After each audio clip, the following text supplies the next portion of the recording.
In the modern space age, one question has become increasingly relevant: NASA versus private space companies. Who really controls space? For decades, NASA was the undisputed leader in space exploration. As a government agency founded in 1958, it symbolized national ambition, scientific excellence, and international prestige. NASA was responsible for humanity's first moon landing, the creation of the Space Shuttle, and groundbreaking missions like Voyager, Hubble, and the Mars rovers. NASA's achievements were monumental. It represented not only technological prowess but also the triumph of a unified national effort. Space was a domain of superpowers, fueled by Cold War rivalries and ideological competition. But over the past 2 decades, the landscape has changed dramatically. Private space companies have risen rapidly, transforming the industry from a state-controlled endeavor to a commercial frontier. They have introduced a market-driven model that emphasizes innovation, efficiency, and scalability. Companies like SpaceX, Blue Origin, Boeing, and Virgin Galactic are no longer just contractors, they're innovators, explorers, and competitors. SpaceX, in particular, has disrupted the entire industry.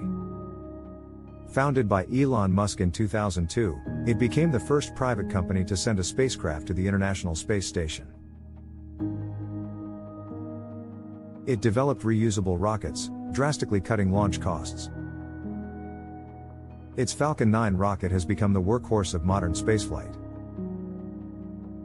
It now launches more missions annually than any government space agency. Its Starlink satellite constellation aims to provide global internet coverage and already has thousands of satellites in orbit. Its Starship program, currently under development, is designed for deep space travel, including missions to the Moon, Mars, and potentially beyond.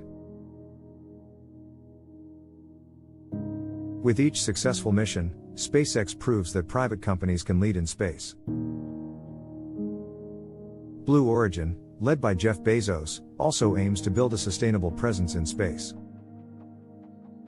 Their vision includes orbital habitats, commercial lunar landers, and human spaceflight. Boeing, a longtime NASA partner, has developed spacecraft like the CST-100 Starliner and contributes to projects like the International Space Station. Virgin Galactic and Blue Origin are competing to commercialize space tourism, aiming to make suborbital flights accessible to private citizens.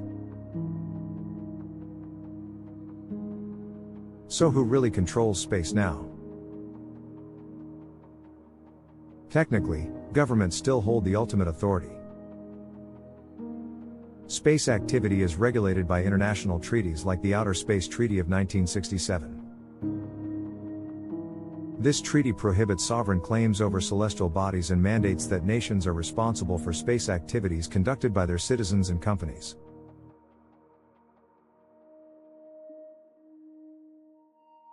So even private companies operate under the legal umbrella of national governments. For example, SpaceX must get launch licenses and approvals from the FAA, FCC, and NASA. However, private companies increasingly influence how space missions are planned, funded, and executed. They are not just subcontractors executing government missions, they are setting their own agendas. SpaceX doesn't just launch NASA payloads, it launches its own satellites, develops its own rockets, and envisions its own settlements on Mars. The control dynamic is shifting from centralized to decentralized. NASA now partners with companies instead of building everything in-house. This public-private model has enabled faster development, cost efficiency, and technological innovation. Yet it also raises concerns. Private companies are profit-driven. They are accountable to investors, not necessarily to the public good.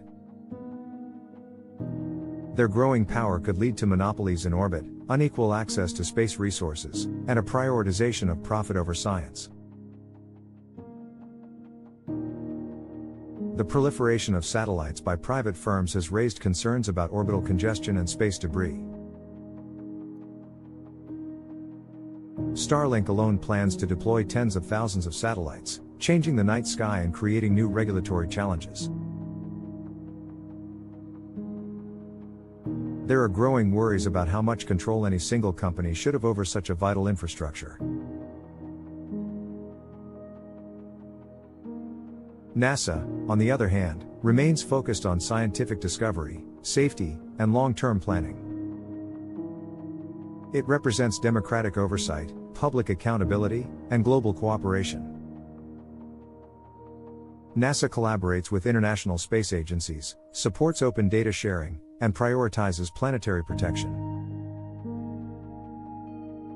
But NASA's budget is limited, and bureaucracy slows innovation. Private companies, with more flexibility and independent funding sources, often outpace traditional agencies in speed and scope. There is a philosophical divide between exploration as a public mission and as a commercial opportunity. The question becomes, should space be a common good, or a frontier for ownership and profit? Control of space now lies in the balance. Governments still define the rules, but private companies are becoming the dominant players. We are entering an era where space is both a public and private domain. NASA focuses on scientific exploration and planetary protection. Private companies focus on commercialization, colonization, and fast deployment. The future may depend on how these entities collaborate. Joint missions like Artemis, which includes NASA, SpaceX, and international partners, may become the model. Clear regulations, ethical standards, and shared goals will be crucial. There must be new frameworks to govern not only who goes to space but why, and what they are allowed to do when they get there.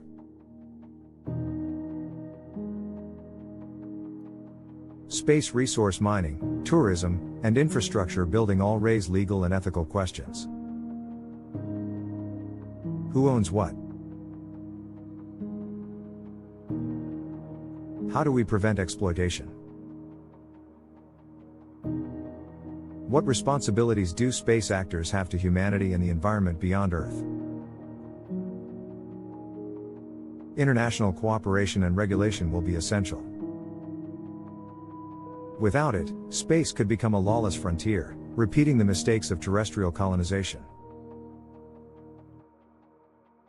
Ultimately, space is too vast and important to be controlled by any one entity. It should remain a domain of exploration, innovation, and cooperation. So who really controls space? Right now, it's a partnership. But how that balance evolves, between public institutions and private enterprise, will shape the next century of human exploration. The space race is no longer a race between nations, it's a complex, evolving ecosystem where governments, corporations, scientists, and citizens must all find their place among the stars.